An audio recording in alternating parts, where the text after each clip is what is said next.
Estimating roots. So we're going to look at radicals, which we sometimes call roots because we think of the terms square roots, cube roots, fourth roots, etc. So this is called a radical. So this entire thing here. So when you have this symbol here, that means you have a radical. Okay, so that square root sign. Now, when I say square root, that would mean that the index is 2. So sometimes there's a number written here. It's assumed to be 2 if you don't see a number written in here. Otherwise, we put a 3, 4, etc. And then the number underneath the radical sign is called the radicand, and that might be a new word for you, but we're going to use that word throughout this chapter.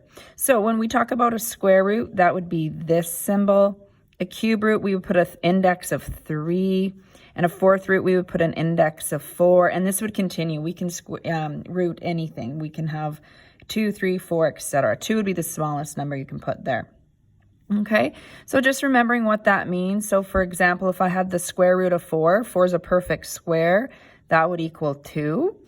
If I had, let's pick the other than 1, the next lowest perfect cube root of 8 is 2. And that is because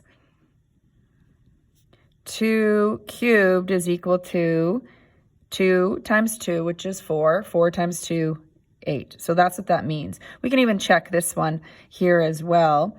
Square root of 4 is 2 because 2 squared, or 2 times 2, is 4.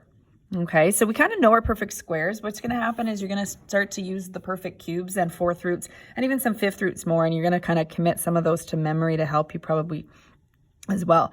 Let's do the fourth root of 16. That's how we would get 2 if we multiplied 2 together 4 times. So 2 to the 4 is equal to 16. 2 times 2 is 4. 4 times 2 is 8. 8 times 2 is 16. Okay, so some of these, we'll look at some common ones throughout, and just even by practicing and doing all your questions, you will start to get to know sort of the perfect cubes, perfect fourth roots, and even some fifth roots.